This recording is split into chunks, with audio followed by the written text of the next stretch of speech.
Ayun, so welcome guys dito sa ating Palawi Trader na Crypto Koto channel. At ito nga, meron tayong bagong games na tinitignan sa ngayon at pinapareview po sa atin. Itong si Hell Moon. Ayan, so medyo kakaiba yung pangalan natin sa kanya. So ito yung makikita nyo na concept ng kanyang pinaka-game.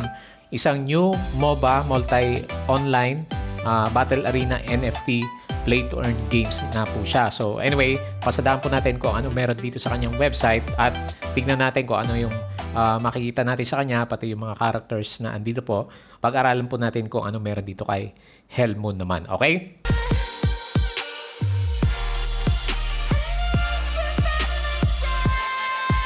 Ayan, so welcome po guys dito sa ating Palawi Trader na Crypto Koto channel. At syempre, bago tayo mag-upisa, please don't forget to subscribe dito sa ating Palawi Trader na Crypto Koto channel. And then i-browse mo nga po yung ating mga pinopost dito. Lahat naman is related about sa mga NFTs, yung ating mga review. And then ito nga, pinakabago po itong si Hell Moon natin. So makita mo, maganda yung graphics niya, no? So later on, ito yung magiging itsura ng ating pinaka-game naman sa kanya. Pero sa ngayon kasi guys, is nag-uumpisa pa lang itong si Hell Moon natin, kaya nga po gusto niyang magpa-review naman sa atin. So anyway, ito po yung nakita ko sa kanya. Medyo maganda yung yung graphics ng pinapakita niya. Later on, ito yung pupuntahan kasi ng ating pinaka-game naman sa kanya. So it's a new MOBA NFT play to earn, and then you can bet on each battle and complete the task to receive for your reward naman. Ayan. So, meron silang link ng Telegram dito. So, pwede nyo pong i-check. And then, ano ba yung itsura ng mga characters natin? At ano ba itong si Hellmon Legends naman? So, Hellmon Legends is one of the first MOBA NFT games built on the Binance Smart Chain. So, siya pala yung nauna dito.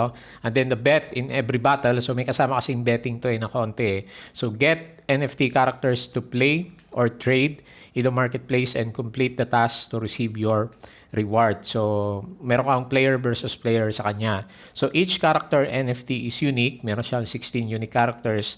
And then pwede mo makuha yung mga NFT natin randomly by opening yung ating Hellmon chest. Ayan. So mamaya may mga prizes yung ating mga characters. So players will use their NFTs characters in the exciting game metaverse naman. So makita mo yung mga display ng mga characters niya.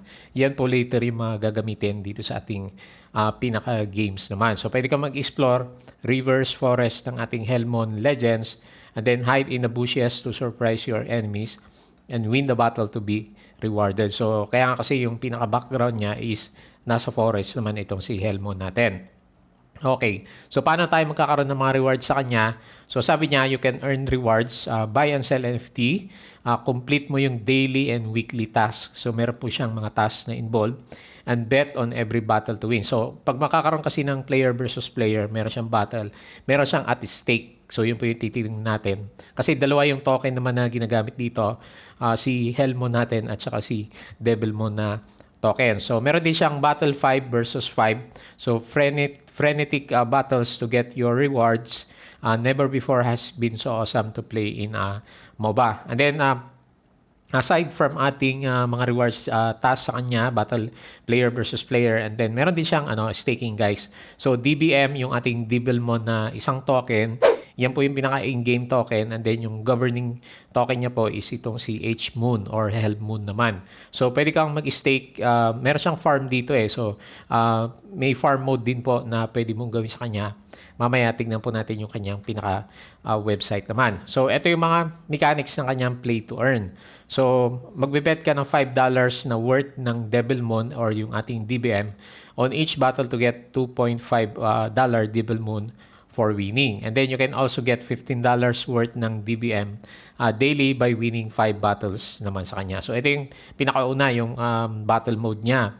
And then each purchase and sell of NFT characters burns 25% of Devilmon H-Moon or yung Hellmon natin transaction, automatically distribute 6%, 3% is added to the LP, and another 3% is distributed to all holders naman natin. So ito yung pinaka-burning mechanism naman niya para mag-appreciate yung kanyang price. So ito yung ating H-Mon chest. So 50% marketing and then 50% LP. Buy and sell NFT with Devilmon. 50% LP, 25% burning, and then 25% is mapupunta sa kanyang marketing. So ito yung ating Helmon chess. So sabi nga dito natin makita kung ano yung mga lalabas ng characters. So pwede kang mag-purchase of chess in pre-sale with the Hmon coming soon. Ayan. So wala pa naman siya guys. So antayin natin kung kailan po siya lalabas. Pero ngayon, ang pwede mo lang gawin sa kanya na nakita natin is yung staking doon sa ating farm naman. So mamaya, sabi ko nga, pupuntahan natin. So ngayon, ito, di ba, magkakaroon siya ng pre-sale later on. So abangan po natin siya. Kaya nga po siya nagpa-preview sa atin. So yung gold niya is $100 worth na Hmon, isang NFT. So medyo mataas yung price niya. And then yung platinum is $150 Hmon, dalawang NFT. And then yung diamond is $200 Hmon is tatlong NFT naman. So, purchase of fixed chess after pre-sale with Hmon. So, ito yung mga susunod naman sa kanya later on. So, ganun ulit, gold, platinum, diamond, 150, 200, at saka 250 naman yung price. So, medyo tumaas na siya ng konti. And then, purchase of NFT characters, buy and sell in the marketplace with the Devilmon token, and then 4 NFT rarities among 16 NFT. Di ba sabi natin 16 yung pinaka-characters niya. So 50% common is yung worth niya is 200 Devilmon. 35% uncommon is worth niya is $250 Devilmon. 10% epic, 400. So medyo mataas pag epic. And then yung pinaka-rare is 2.5% lang yung magiging available at $500 Devilmon naman. So medyo high-end yung mga characters natin. So ito yung kanya mga character and skins. So ito po yung mga makita mo sa kanya later on. Ayan. So under design concept pa rin naman siya as of the moment. Pero yun nga, may plan na siya ng selling, pre-sale later on ng kanyang mga characters. So ito po yung mga characters yung makikita natin. And then meron siya mga latest updates. So yung map ng ating Helmon Legends. So ito po yung nakita natin doon sa pinaka-entrance natin kanina. And then meron din siya mga character updates ng kanyang mga Helmon Legends. So sa kanyang development, so kasama niya to sino Binance, Unity, and then meron siya mga partners dito. So pwede mong i-double check kasi may link naman siya. Crypto Balto kasama niya to. So and then si Misfit Studios, coinsniper.net. So ito din kasama din niya as a supporter naman. Ayan. So at least meron ka ng idea na later on magkakaroon po siya ng pre-sale ng ganito mga characters natin. So 16 po yan. So abangan po natin sila kasi mukhang maganda yung ano niya yung style ng mga ano niya ng artworks. So and then eto nga kung ito yung masusunod sa kanya. So napakaganda ng scenery na makikita mo naman sa kanya. So, yung mga pinag-usapan natin kanina. And then, yung marketplace, coming soon pa naman siya guys. So, wala pa. Tapos, yung updates, yung nakita natin sa bandang baba. Ngayon, yung sinasabi ko sa inyo kanina, meron siyang farming . So, mamaya tingnan natin yung kanyang yung kanyang pinaka white paper kasi nandun naman lahat. So, anyway, yung sinasabi ko sa inyo kanina, na farming. So, meron siya dito yung Helmon.farm. So, parang kung kilala mo si Hellboy, so parang siya yung ginawang dito pinaka-reference na characters. So, available naman itong dalawang token natin. Unang-una si Helmon. Ito, Helmon token. And then, saka si Devilmon. So, pwede ka nang bumili sa Pancake Swap. So, tinitignan ko kanina. So, ito yung pinaka-contract address. Ilalagay ko sa comment section sa description or pwede nyo puntahan dun sa ating pinaka-white paper. So, ilalagay ko din po yung link. So, dalawa siya. Isang Helmon natin. Ayan o. So, nandito naman na siya. Ayan o. Hmon. So, pwede ka nang bumili dito kung gusto mo siya. Kung gusto mo mag-ipon. So, nasa sayo naman yan. And then, ganun din po yung ating Devilmon na token. So, meron na po yan. So, pwede ka mag-trade dito. So, di ba, mag-exchange. Parang sa Pancake Swap din naman to . Kinuha lang siya and then kinunek. So, pwede ko na nga pong bumili. And then, di ba sabi ko sa inyo, meron siyang farming. So, ayan o. Meron siyang dito may APR . So, kung mahilig ka sa staking guys, di ba, bibili ka ng token and then stake mo dito. Meron siyang APR na halimbawa 370%.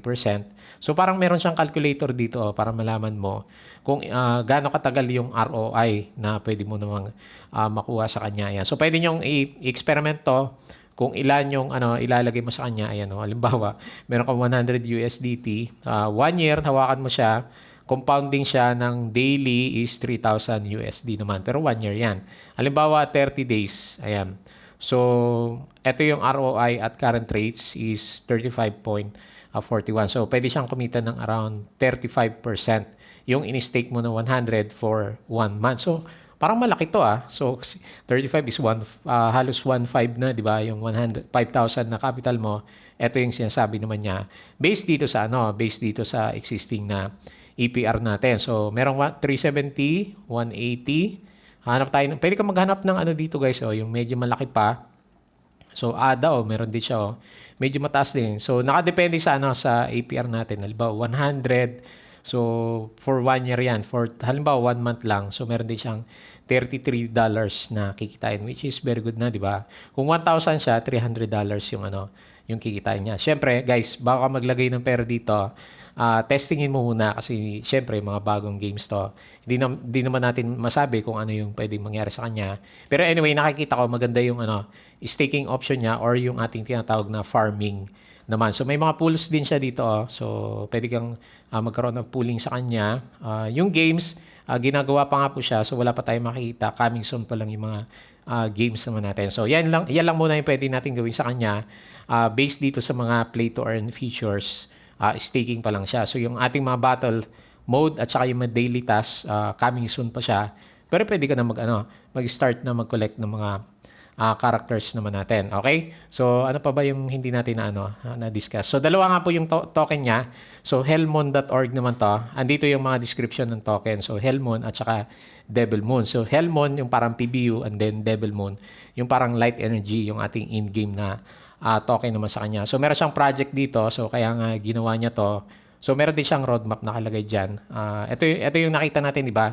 Yung itsura niya kanina and then ito naman yung farming, yung DeFi 2. Yung ating decentralized finance naman sa kanya, yung staking na ginagawa natin. So, pwede kang bumili dito rin sa link na to. Pero sa PancakeSwap, makikita mo na siya eh. So, ito yung tokenomics niya. Meron siyang, ilan ba to? 666 talaga yung number niya, no? Billion type na BAP20. So, 85% community. So, sa mga users, marketing 5%, development 10%. And then, nagbo-burn siya, guys. So, yun yung maganda. Meron siyang 6% burning naman. So, later on, pwede kang mag-connect sa kanilang mga communities. So, ilalagay ko din sa description po natin. Okay. So, pasadaan natin ng konti yung kanyang guys, yung kanyang white paper. So, ito kasi yung dito natin malalaman yung mga plans nitong si Hellmoon. Ayan. So, later on guys, pwede mo siyang i-download sa sa Android. Tapos sa Google Play, coming soon po siya. Gamit nga po yung ating Binance Smart Chain. So, ito yung concept art niya. So, makita mo, medyo maganda nga po siya, di ba? So, ito yung governance token natin, Hellmoon, tapos yung in-game token is yung ating Devil Moon. So, ito yung kanyang economy. So, what is the function? Hellmoon is the governance token. And then, sabi nga natin, Devil Moon is a token that all players will need to participate in the battle. So, why use Binance Smart Chain? Kasi nga, yun nga, pwede mong ma-scale yung project mo. Kaya po siya yung ginawa. Ayan. So, ito pala guys, mga sneak peek ng mga characters. So, ilan na ba to? 3, tapos 6. So, meron pa tayong 10 na hindi niya masyadong nire-reveal. So, meron ka 16 NFT Hellmoon characters. Ayan. So, ito yung mga nakikita natin. 4 NFT rarities and then probability ng pag halimbawa gumamit ka ng worth na $200, 50% is common. And so on. Kasi tumataas siya, syempre, mas mataas yung rarity.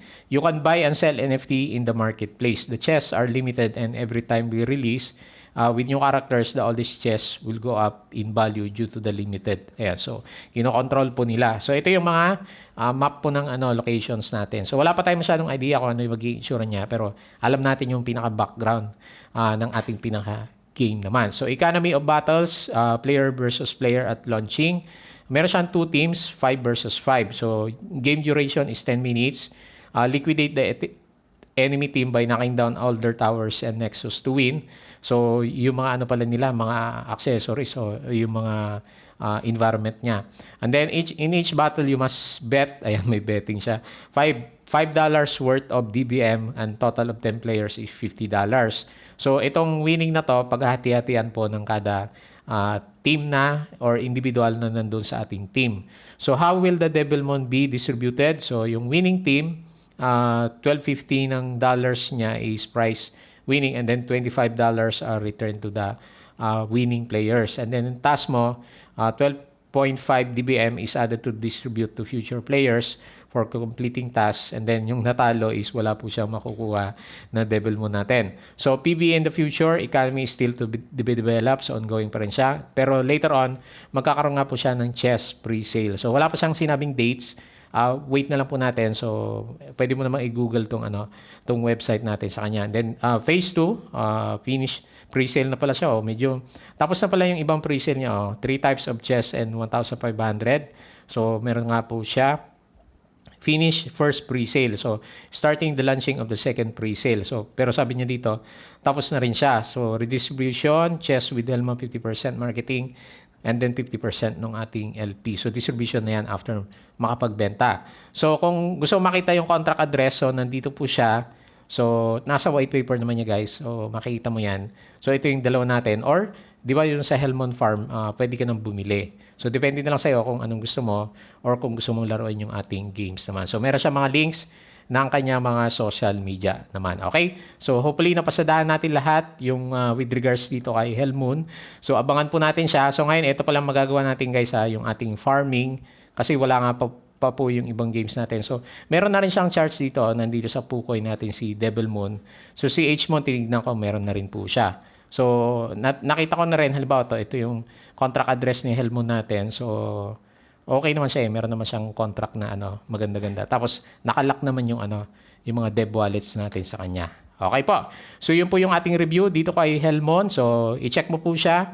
So, mukhang kakaiba yung pangalan niya kasi. Tapos, okay din naman yung artwork niya. And then, wait natin yung ibang play to earn capability niya aside from ating staking naman. Tapos, bantayan mo din yung selling niya later on ng kanyang Helmon chest naman. Okay po. So, yun lang muna. Maraming salamat ulit. Please don't forget to subscribe dito sa ating Palawi Trader na Crypto Koto channel. Check mo yung mga ginagawa natin. At see you again sa ating next crypto vlog.